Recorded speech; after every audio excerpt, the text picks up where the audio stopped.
I'm Jeff Altman, the Big Game Hunter, the head coach for JobSearchCoachingHQ.com.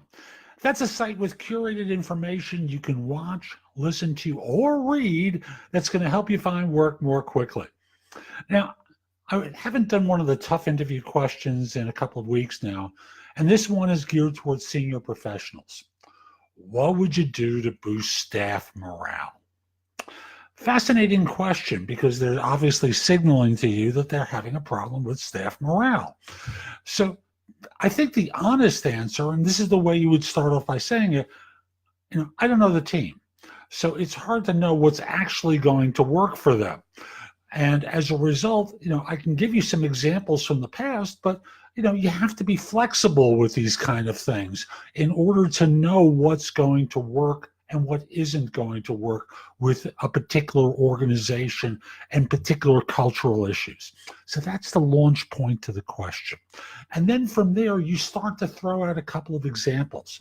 So for example, one thing I've done in the past is I've rewarded people and acknowledged the heck out of people who've stepped up for things. Because you know how it is in many firms. People want to make sure that the artillery is going over their head, so they keep their head down when they have an opportunity to step up. And the issue for them is people who volunteered have also been killed off because they weren't always successful. So I want to praise the heck out of the people who volunteer.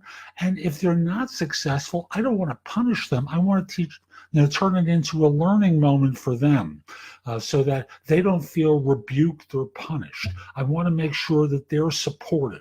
I also want to encourage change so that if there are things we're not doing well, I want to make sure that the team feels comfortable coming to me.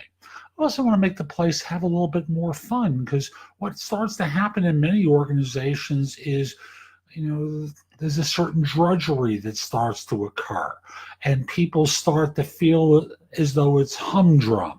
So where I can introduce some fun and some play into the work environment without getting away from the obvious goal toward accomplishing certain things, this is what I'd like to do. So for example, in one organization, I created a degree of competition where, we divided teams up into teams, the group up into teams, and we kind of gamified things. So this team was competing against this team, and we wanted to see who the winner was. I also have been involved with training people. I've done spot bonuses for people. I've encouraged volunteering. But I also have to say, I've also been very direct with people.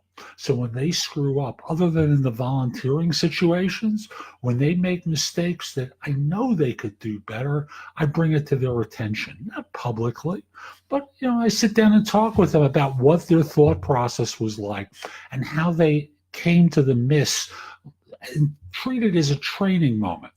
I also like to have more regular feedback with the team, and they for me, so that in this way, we're not waiting to the annual review for me to suddenly go, aha, let me tell you what you've been doing wrong for the last year. No, I want there to be a flow of information. So understand there's no one way to do this. And I don't know the organization well enough to know which of these approaches would work.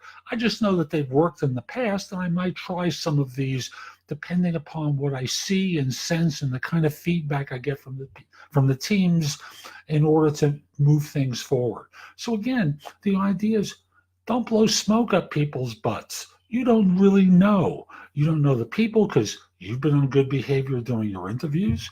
And if you've met any of the people who'll be reporting to you, they've been on good behavior as well. So they're kind of giving you a nice sugar-coated picture. And number one is once you're on board, you're going to have to get acclimated to the new environment, the people you're supporting, the people who you report to, get a sense of the engagements as well as the team. You're going to have a lot on your plate.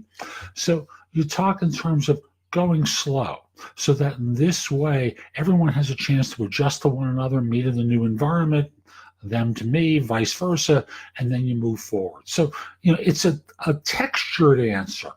But when they think about the answer, they're going to see how right it is. So I'm Jeff Altman, the Big Game Hunter. Hope you found this helpful. If you're interested in my coaching you one-on-one, the best way to reach out to me is through LinkedIn. Connect with me at linkedin.com/IN/the Big Game Hunter. Once we're connected, message me that you're interested in one-on-one coaching. I'd love to work with you. Also want to say, if you just have a couple of questions about your search, the easiest way to connect with me is in one of two ways. If you want to do it by phone, prestoexperts.com, where you can call me that way. Also, Magnify. That's an iOS app. We can have a video conversation. I want to say one thing. I do not respond to queries through LinkedIn.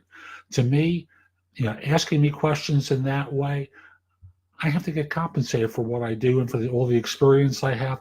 I'm happy to answer questions, but these two other ways, I get a fair return. So hope you found this helpful and hope you have a great day. Take care.